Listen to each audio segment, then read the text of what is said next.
alhamdulillah ada yang wajib gitu. Kalau saya lihat dari depan ini saya mohon maaf, ini wajahnya ada kemiripan ya, ini wajah-wajah banyak masalah. Benar atau benar? Banyak masalah baik atau buruk? Kalau Nabi Muhammad punya masalah tidak? Sedikit atau banyak? Ringan atau berat? Sederhana atau rumit? Hasilnya hina atau mulia? Kalau masalah disikapi dengan benar, maka hasilnya kemuliaan. Yang sedang ceramah ini kira-kira banyak tidak masalahnya? Atau dari mana hadirnya? Bilang masalah kita, ya kebanyakan mikirin masalah orang. Bapak Ibu yang baik, judul pertemuan kita kali ini disesuaikan dengan wajah saudara-saudara, yaitu dia menghadapi persoalan hidup. Yang harus kita pahami adalah bahwa tidak ada persoalan hidup yang membahayakan bagi kita. Kita bahagia dan sengsara bukan karena persoalan. Jadi masalah kita yang sebenarnya bukan persoalannya, tapi masalah kita adalah sikap terhadap persoalan. Ingat waktu sekolah, kita tiap ulangan ada soal, naik atau tidak bukan karena soal, tapi benar atau tidak jawabannya. Orang tidak lulus ujian bukan karena soal, orang tidak lulus ujian karena salah jawaban. Jadi kalau kita sengsara dalam hidup ini, pasti bukan karena persoalan hidup. Kita sengsara karena salah menyikapi. Sederhana saja. Monyet lo, ada yang nyebut monyet kepada kita. Ada yang tidak tahu jawabannya. Apa kunjung? Karena kan sederhana sekali. Monyet. Oh bukan. Assalamualaikum. Tetapi banyak yang tidak tahu jawabannya. Hasilnya penyebut. Satu, rumus pertama menghadapi persoalan.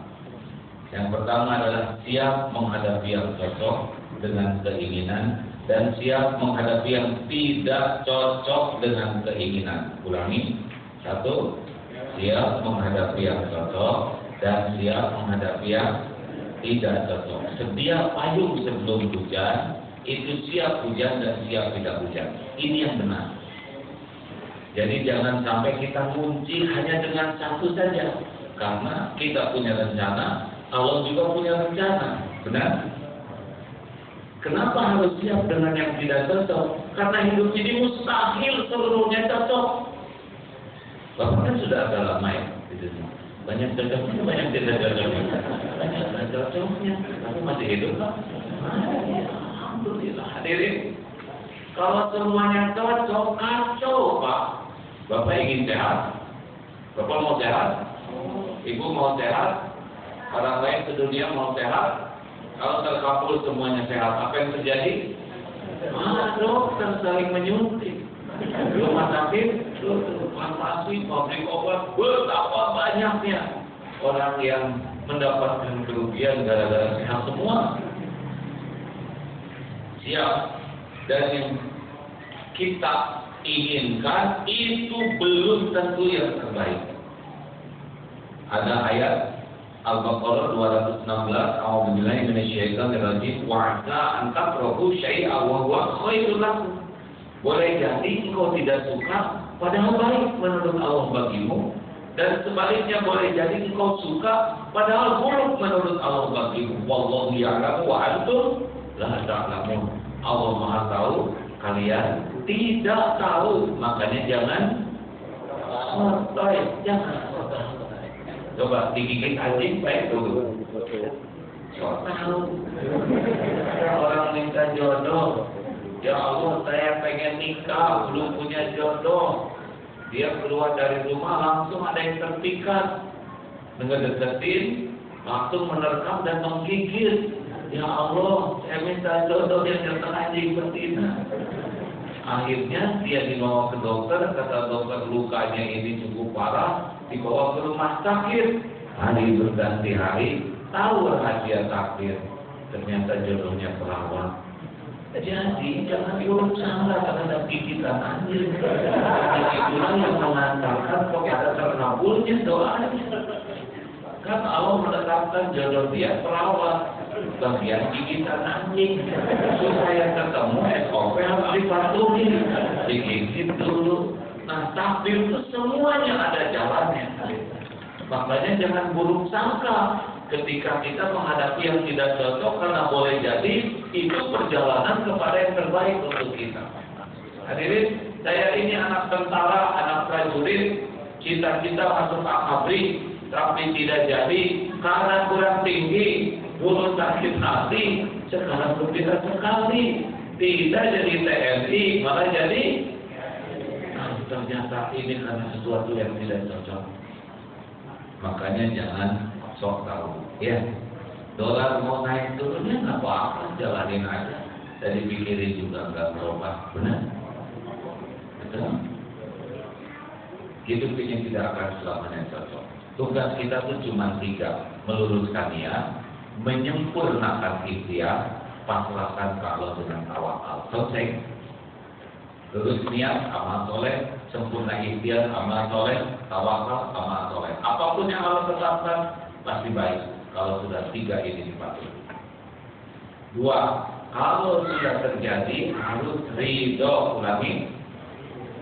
Kalau sudah terjadi, jawab. 1 apa tadi? Siap menghadapi yang cocok dan yang tidak cocok. 2, kalau sudah terjadi harus, tolong diulangi. Kalau sudah terjadi harus, kalau belum siap, kalau sudah ridho. Genteng jatuh kena jidat, bagaimana? Ridho. Tidak boleh mengatakan saya tidak terima, saya tidak terima. Ini tidak mungkin. Tanda terimanya sudah jelas. Menyuruh tidak terima. Orang stres, benar. Orang stres itu bukan karena kenyataan. Kalau kita stres bukan karena kenyataan. Karena setiap takdir itu sudah diukur oleh Allah. Orang stres itu karena tidak mau menerima kenyataan. Bukan tidak bisa, tidak mau. Pernah dengar kalau bupati yang depresi tidak mau pakai baju gara-gara gagal jadi bupati? Bukan karena gagal jadi bupati, dia tidak mau menerima kegagalan. Jadi maaf Pak, Bu, kalau Bapak Ibu stres, periksa saja. Pasti karena nggak terima episode yang ada. Siapa ibu-ibu yang paling stres? Yang nggak terima. Hidung yang ada, badan yang ada, keluarga yang ada, paling menderita dan terima suami yang ada. Yang mana lagi? Nah, banyaknya orang hadirin hidupnya itu tidak mau menerima. Ada yang ingin kelihatan langsing, tahan nafas seharian, akibatnya kurang oksigen. Ingin kelihatan putih, direndam semalaman. Sibuk beres-beres sebelah kantor. Allah tahu saya kontrol di sana. Maaf ya, saya duduk begini kamera. Kamera sesuaikan. Siap. Terus kan, waktu kita cuma sampai jam 1, saudara harus punya kewajiban lain, jadi efektif ya. Dengar, kalau nasi jadi bubur, terima sambil cari cakwe, ayam, kacang polong, kerupuk, kecap, seledri, bawang goreng, sambal. Jadi bubur ayam spesial. Kita ingin sesuatu sempurnakan. Kalau terjadi yang tidak cocok, tetap bergerak. Jangan sampai berhenti, karena memang hidup ini begini. Tidak harus selalu cocok.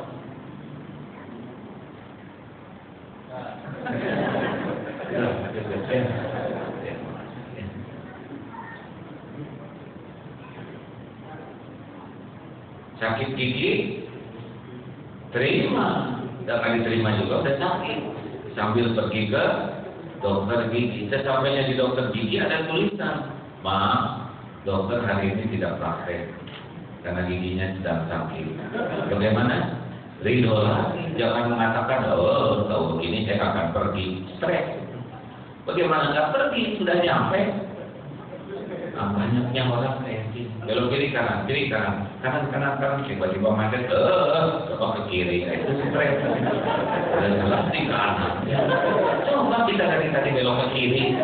Tadinya udah nggak ada, kita dari kanan. Orang stres pasti mikirnya tuh yang nggak ada, Pak. Pernah dengar orang yang kayak gitu? Pernah dengar nggak? Ada. Jelas suaranya pasti jelas suara sendiri. Jangan hadirin, sayang setiap hidup ini ada episode-episode nih. Nih mesin ini indah karena berwarna. Kalau berwarna nggak indah. Suara azan indah karena berwarna. Kalau adanya monoton nggak indah. Hidup juga indah karena berwarna. Puji, caci, sehat, sakit, ada, tiada, muda, susah, itu hanya warna. Gak ada apa-apa, gak apa-apa. Yang membuat indah atau tidak itu justru sikap kita. Makanya jangan heran. Minyak turun, sekarang stabil minyak dia di bawah 30 ya. Waduh, salah stres tukang minyak. Saya ceramah ke sana sini, sekarang lagi diundang oleh perusahaan minyak karena itu salah stres. Itu biasa aja. Jadi kalau tak Tuhan kita mau bukan minyak, benar? Relax saja. Tugas kita tuh ibadah, hadirin. Dikasih apa aja jadi amal soleh gitu. Alhamdulillah saya udah nyobain, Pak. Dipuji rame-rame di Indonesia udah. Udah gitu dicaci maki saya. Demi Allah Pak, saya bersyukur benar dalam episode dicaci maki. Sekarang saya tahu betapa dipuji, dikagumi, dihormati itu jauh lebih bahaya daripada dicaci. Orang yang terbiasa dihormati, terbiasa dipuji, terbiasa dikagumi, kalau nggak hati-hati, dekat sekali dengan sifat munafik, hanya ngebagus-bagus topeng, merasa terhormat, padahal belum tentu terhormat di sisi Allah. Orang yang dikagumi orang, dipujikan, kalau nggak hati-hati, dia tidak jujur dengan dirinya sendiri, Pak. Karena dia merasa terhormat hanya karena topengnya. Ada seseorang bos perusahaan besar, saudara-saudara sekalian, di dalam membangun perusahaan profesional, kita harus membangun figur-figur dengan integritas. Kata supir, kita tahu apa, kalau mesum saya mantul ya. Ilmu teh, rapat internasional, dihormati, aslinya mah pendina. Kerjanya dengan patur, maling. Coba itu gara-gara terjebak oleh pujian, merasa mulia, padahal kalau jujur gak ada apa-apanya. Itu bahayanya pujian. Makanya kalau saudara dicaci, syukur. Kenapa syukur? Karena cacian lebih sederhana daripada kehinaan kita yang sebenarnya. Tuh si ibu itu tuh si banyak omong. Alhamdulillah, saya disebut si banyak omong. Berarti dia tidak tahu saya banyak utang, banyak tiga. Nah, relax saja hadirin. Hidup ini tidak akan monoton. Monoton itu gak ramai. Betul lah. Relax saja. 3, jangan mempersulit diri. Ulangi. Sampai ketiga, Bu. Yang mantap. Wah, ada di atas mama.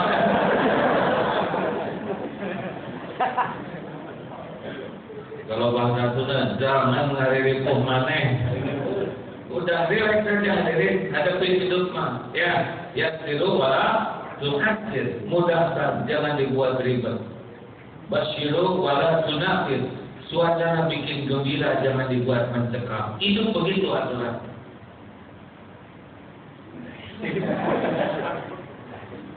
Di dalam teori pidato, setiap ada yang bergerak, semua lihat yang bergerak. Ya, modelnya sampai sembunyi, ya. Bagaimana barusan?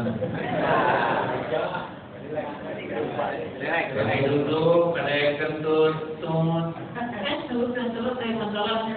Kenapa? Ini mahasiswa. Oh, benar dong. Jadi nambah masalah. Kenapa tinggal kita buat simpel? Toh, berarti dia udah nahan habis-habisan. Lagi tidak tertahan. Lebih nyaman, benar? Dari kurang ajar, yang racunin. Alhamdulillah, telinga saya masih peka, bisa mendengar suara-suara begini. Tiba-tiba mencium bau karbit. Alhamdulillah, daripada lewat nih mana pakai mulut. Harusnya hidup tuh kayak gitu Pak, solusi.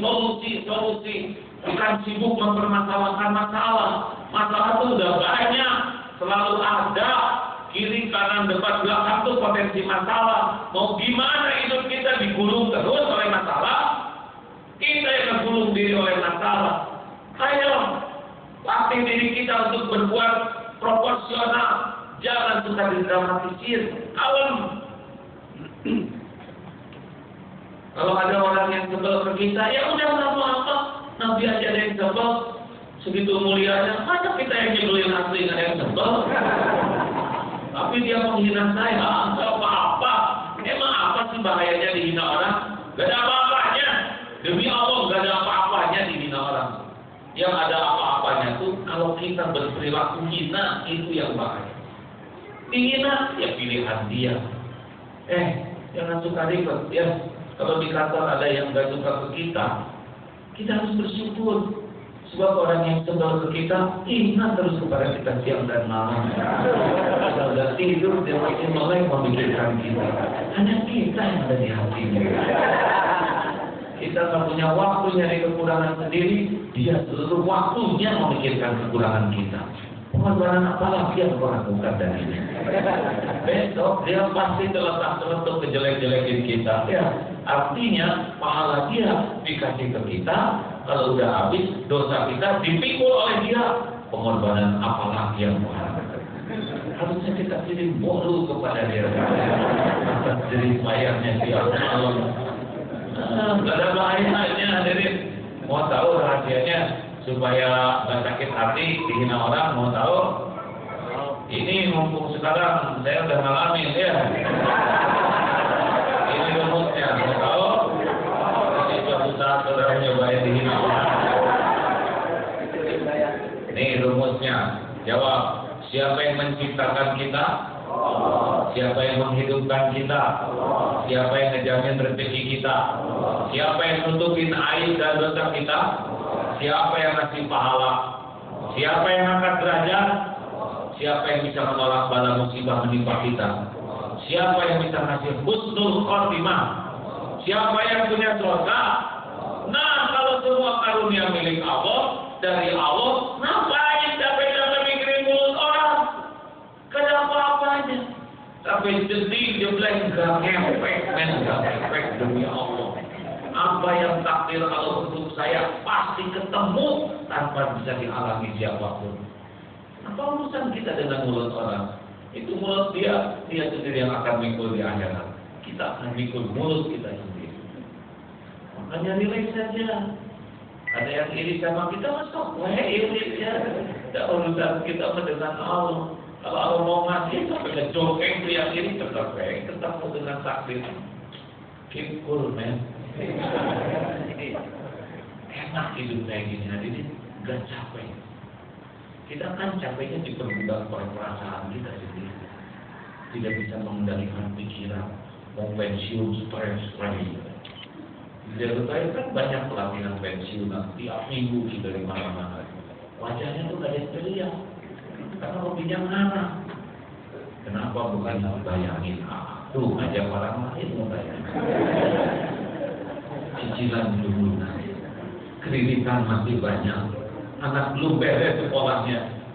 Sebentar lagi saya pensiun dan gak enak tetap. Emang berapa tahun lagi? 3 tahun lagi. Pak, kenapa pensiun 3 tahun lagi? Menderitanya dari sekarang. Siapa tahu bulan depan meninggal, Bapak? Kita bakal panjang umur? Belum tentu, benar? Belum tentu, saya belum tentu pulang dari sini hidup. Mikir boleh, menghitung resiko boleh, tapi jangan sampai tersiksa. Jelas? Pak, jelas? Ini para suami jangan suka ribet di rumah ya. Laki, kita kepala keluarga harus jadi orang yang paling sabar, paling bijak, jangan ribet. Apalagi sama istri, relax aja. Wanita itu dibuat dari tulang rusuk yang bengkok. Kalau dikerasin, patah, dibiarin, tetap bengkok. Jadi digimanain? Disabarin, dipijamin, didoain, disolatin. Tentunya kalau kucing waduh kaki itu bisa diwacolang. Emang wanita kayak gitu, suka nggak jelas.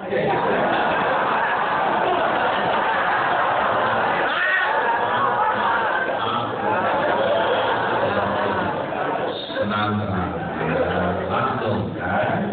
Kamu kapan mengamalkan yang baru? Ibu yang baik.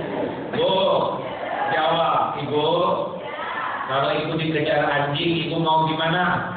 Lari. Kalau ibu dengan anjing lari, cepetan mana? Tuh kan? Tuh, pada bingung sendiri. Ada jelas anjing cepat larinya. Nah, itulah ibu-ibu suka ngomong dulu baru mikir.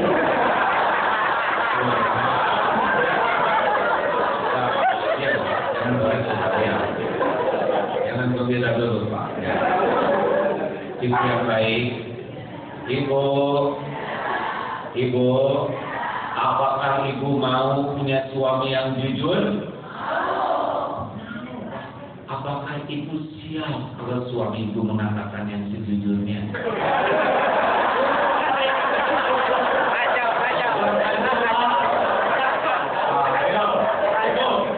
Dua pertanyaan aja nggak jelas jawabannya.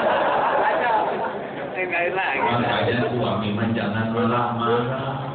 Istri mah cepat sekali robah pikirannya. Hanya beberapa detik aja udah robah. Mau punya suami jujur? Mau. Ibu dia. Jelas tuh. Baru tahu ya ibu kayak apa ya. Pak. Nanti kalau Anda pakai baju yang mana ya Pak ya? Yang merah atau yang biru? Gimana ibu? Aku paham punya pendapat. Oh iya. Udah pakai yang merah aja Bu. Ibu kalau pakai yang merah keren. Tapi kan biru juga bagus loh Pak. Oh iya bagus juga sih Bu. Boleh. Keluar dari baju hijau. Jangan jengkel. Senyum ya udah. Ingat selama ini ya. Pak, mau masak apa? Mau masak nih? Awas jangan ngomong terserah, pasti masalah. Masak apa ya Mayang? Cepetan nih Mama mau masak. Aduh masak itulah opor ayam. Ayam mahal Pak. Ayam yang oh mahal ya udah tempe bacem, tempe aja. Tempe sekarang jelek-jelek. Pasar nggak ada yang bagus. Yang lain Pak. Aduh apa dong ini? Yang karedok. Kan karedok kemarin Papa mentret. Udah gini lama. Beli aja atau di warteg di nasi padang. Ngomong aja lah Pak, masakan Mama nggak enak kan? Semuanya sama. Sabar. Jangan dibikin ribet ya. Setuju? Kalau kamu jaga pandangan Pak, jangan suka lihat wanita lain. Saya biasa. Dosa loh Pak. Iya mana juga dijaga. Kenapa sih ngeliatin dia terus? Emang dia sama saya cakepan mana Pak? Coba cantikan mana Pak? Atau cantikan ibu bohong. Ya udah, saya cakepan dia. Jangan dibuat ribetnya, senyum, tenang, cari musola, sholat. Wajnainu, besok relax Pak, relax hidupnya ya. Jangan semua dibikin ribet. Percayalah, kita sengsara itu bukan oleh masalahnya, tapi kita nggak bisa menghandle diri kita, nggak bisa mengendalikan pikiran, nggak bisa mengendalikan perasaan. Jadi kegulung terus kita tuh oleh masalah-masalah yang sebetulnya relax aja lah. Ban meletus, ya udah, wah, silakan, ban meletus, lah, kita selamat gitu ya. Ban aja yang meletus, relax. Innalillahi wa inna ilaihi raji'un. Ban motor meletus nih, iya kan kita udah dengar. Kenapa ya? Artinya sudah waktunya meletus. Semuanya kan ada waktunya. Artinya ada rezeki tukang tambal ban di dompet kita. Tapi kan masih jauh Bang. Artinya kalau ingin kita olahraga, yang temen dorong tengnek.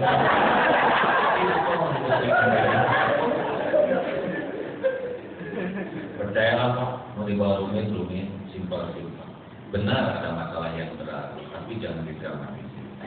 Kita banyak sengsara oleh kalangan kita sendiri, tidak pandai mengendalikan pikiran dan perasaan. Periksa aja. Kalau dibuat ribet Pak, relax. 4. Evaluasi diri. Ulangi. Sekali lagi. Yang mantap. 1 apa? Siap. 2. Ridho. 3. Jangan mempersulit diri. 4. Nah ya, ma asabaka min hasanatin fa min Allah wa ma asabaka min sayyi'atin fa min nafsi. An-Nisa 79. Tak ada satupun kebaikan yang datang kecuali dari Allah. Tak ada keburukan yang menimpa kecuali dari keburukan kita sendiri. Ada ibu-ibu nangis di Mekah. Kenapa? Karena ditegur oleh Allah. Kenapa aku ditegur? Saya diberakin merpati di sini. Lapangan segitu luas, kepala segini kecil. Apa sih? Ini pasti Allah yang ngatur. Karena nggak gampang. Merpati berak penajidan itu rumit loh Pak. Pertama lintasan harus sama. Iya, tidak lintasan nggak kena. Yang kedua percepatan. Tingkat kecepatan merpati terbang dengan kita jalan harus berimbang. Yang ketiga sudut elevasi. Antara tangkap merpati ini fisika. Lalu kecepatan angin, karena itu bisa membelokkan. Dan yang paling rumit adalah tingkat kemulesan merpati. Bagaimana ini ngatur kita merpati? Siapa yang bisa ngatur semuanya? Hanya Allah. Surat kecil ya Allah, Engkau yang mengatur semuanya. Astagfirullah. Saya ngaku ini otak keras ya Allah. Itu yang paling tepat menyikapi masalah. Langsung evaluasi diri, langsung koreksi diri, perbaiki diri. Jangan harap-harap orang lain robah kalau kita belum bisa merubah diri. Omong kosong ingin merubah orang lain tapi tidak mengawali dengan merubah diri. Nasihat sebagus apapun hanya jadi bahan tertawaan kalau omongan kita gak cocok dengan kelakuan kita. Makanya lihat anak belum soleh, kita tanya. Anak pacaran melulu, tanya bapak pacaran enggak? Astagfirullah ya Allah, ini dosa saya, nurun astagfirullah. Kan ada bapak-bapak tuh Pak, dia kerjanya senang zina sama perempuan muda, sama mahasiswi. Suatu saat dia pesan mahasiswi, ini kita nyata. Pas dibuka di hotel, Papa, ngapain ke sini? Tuh, kamu kenapa di sini? Jadi mesen anaknya sendiri tuh. Diatur tuh oleh Allah. Hati-hati, setiap keburukan bakal kembali kepada kita sendiri. Enggak ada yang meleset, enggak ada yang lepas. Makanya makin banyak maksiat, tunggu aja. Pasti balik ke kita. Enggak ada yang tertukar. Enggak ada yang meleset. Wa may ya'mal mithqala dzarratin khairan yarah wa may ya'mal mithqala dzarratin syarran yarah. Hati-hati Pak, orang yang tidak jujur tinggal nunggu aja dia ditipu. Orang yang suka nyakitin orang, tunggu aja pasti akan datang ke dia. Orang yang suka berbuat mesum, tunggu aja. Auzubillah. Semua perbuatan disaksikan Allah dan pasti balik ke kita. Tidak ada yang mencelakakan diri kita selain diri kita sendiri. Kelakuan buruk diri sendiri. Jangan merasa aman dari walau ada yang lihat, ada yang tahu, Allah pasti lihat. Allah pasti tahu. Balasannya tidak akan ketukar. Jadi siapa yang mengancam diri kita? Jawab. Nanti. Mau lari kemana? Nggak bisa lari. Terakhir, kenapa jadi pada ngomong begini? Kalau lihat kayak wajah-wajah banyak dosa ini. Makanya Pak, hidup kok banyak tobat. Kita dihargai orang lain itu bukan karena pintar Pak. kita dihargai orang lain itu cuma satu, karena Allah nutupin aib, dosa, maksiat, kejelekan, kekurangan kita. Bapak kantor di sini juga karena itu aja. Dan kalau dibuka mah dipecat, benar? Sama, kenapa hakim diundang ke sini? Cuma satu, karena Allah nutupin dosa ini, orang ini, aibnya, masa lalunya. Bapak nggak tahu, Allah tahu. Kalau Allah buka, bubar ini mah. Makanya nggak usah bangga dihormatin orang, nggak usah bangga, biasa aja. Kalau jujur kita kerja diri sendiri, gak ada apa-apanya Pak. Hanya kemurahan Allah aja. Kalau Allah buka mah, hancur. Bapak kan dihargai istri itu bukan karena apa-apa, karena istri aja nggak tahu kelakuan bapak yang asli. Ya. Kenapa jadi kita melotot begitu? Terakhir, cukuplah Allah sebagai penolong kita. Ulangi. Sekali lagi. Yang mantap, cukuplah Allah sebagai penolong kita. Kenapa? Karena selain Allah, seluruhnya la haula wala quwwata illa billah. Apa artinya? Tiada daya menolak musibah, tiada kekuatan mendatangkan manfaat kecuali dengan izin Allah. Tolong jawab. Ini semua yang hadir di sini, termasuk yang di atas, mau ngasih kepada saya 1 butir nasi. Semuanya sepakat. Tapi Allah tidak menghendaki saya dapat nasi. Dapat nggak? Jawab. Semuanya berjuang, tapi Allah nggak menghendaki. Dapat nggak saya? Enggak bisa. Orang mau janji, mau apapun, kalau Allah tidak. Sebaliknya, semua sekarang mau nyelakain saya. Tapi Allah tidak menghendaki saya celaka. Celaka tidak? Tes, Pak. Bapak lempar, pukul, cubit, apa aja, Pak. Itu pakai handphone, batu, silakan, bebas. Ayo. Gak apa-apa, gak dibalas, saya. Tuh kan, Allah gak menghendaki saya. Gimana caranya? Gampang bagi Allah. Dibuat aja setiap hati, gak ada yang mau melempar. Kan Allah yang membolak-balik hati. Muqallibal qulub. Ada kan ini pada mulai megang, ya. Langsung dilintaskan di hatinya. Kualat. Makanya jadi orang tuh gak usah cari muka orang lain. Orang yang tukang mencari muka atasan gak pernah tenang gitu. Dan dia suka berbuat baik di depan atasan. Gampang bagi Allah dibikin aja atasannya enak aja pasti atasannya. Gak usah ibu-ibu pengen dipuas suamiku. Aku harap kau mencintai susah, Bu. Ibu mau dandan takkan kembang juga gak ada. Dan hati mah Allah yang membulak-balik. Makanya kalau ibu pengen dibahagiakan suami pasti tersalah. Ibu pengen dibahagiakan Allah, gampang bagi Allah membulak-balik hati suami. Gitu. Jangan sampai suami itu jadi Tuhan, Ibu. Istri yang paling tersalah adalah istri yang paling ingin dibahagiakan suami. Suami subuh boro-boro membahagiain istrinya, dia sendiri gak bahagia. Mau ngasih bahagia ke orang. Makanya udahlah, sudah terlalu cinta sama suami saya, Bu, bikin masalah. Ini serius nih, bukan pelajaran kerupuk, tapi asli, Pak. Saya juga minta tuh ke istri-istri saya, maafnya disebut 2 kali. Tapi saya asal. Para istri, apa sih mau mencintai saya ala kadarnya? Saya nggak perlu dicintai habis-habisan. Yang perlu para istri itu cinta ke Allah, karena Allah yang menciptakan, Allah yang mencukupi, Allah yang membela. Lah saya bisa apa? Istri digigit nyamuk aja nggak bisa apa-apa, benar? Saya mati nih sekarang pulang dari sini tetap rezeki dari Allah bukan dari saya. Makanya hadirin, kalau mau bahagia dalam hidup, lepas tuh hati. Bersandar, bergantung ke makhluk, itu bikin masalah besar. Makin banyak berharap dari makhluk, makin gak nyaman di hidup ini. Masalah lain aja. Iya, Pak. Kalau kita udah gak nyaman dengan diri kita, orang lain tidak akan nyaman dekat dengan kita. Udah berharap pada Allah. Wasta'inu bisabri wa sabar. Hadapi hidup ini penuh dengan kesabaran. Gak ada yang lebih indah dalam hidup ini selain kesabaran. Dan ada apa-apa, sholat. Ini udah benar, setiap sholat kayak gini, penuh terus ini. Kok ketawa sih jawabannya? Usahakan kayak gini hadirin.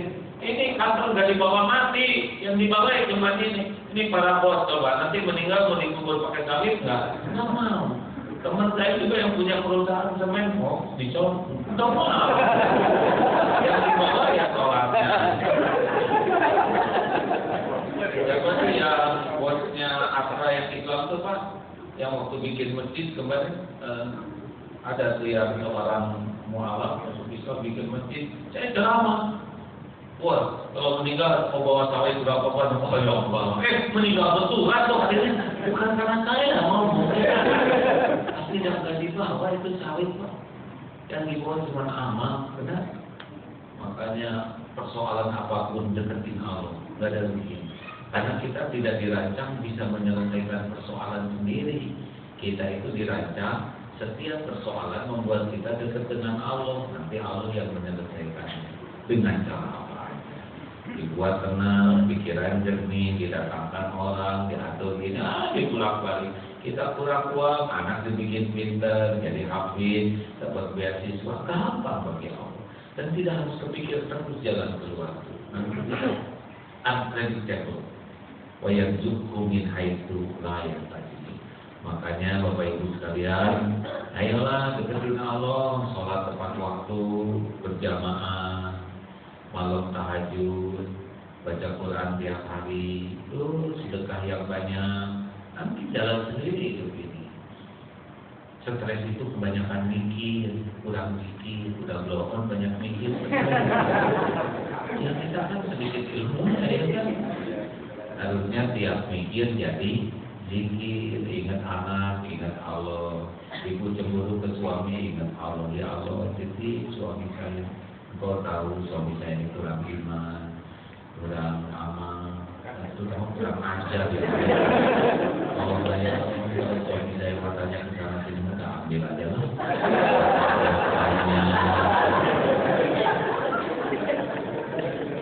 Oh, kalau ngadu ke Allah apa? Diberesin oleh Allah ya. Kalau ngadu ke orang mah stres. Jangan banyak curhat sama orang, apalagi di status segala ditulis. Itu ciri-ciri kurang sabar.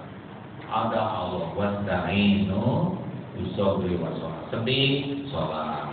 Disakitin orang, sholat. Punya keinginan, sholat. Tergelincir berbuat dosa, cepat-cepat sholat, tobat. Ya, kita pasti ada dosa. Sholat. Kita diancam orang, sholat. Pokoknya mah sholat itu senjata. Gak ada yang lebih hebat selain sholat. Karena pertanyaan pertama di kubur adalah sholat. Nanti semua amalan ada, tapi sholat enggak. Sama dengan nol banyak, gak ada angka satunya dari itu.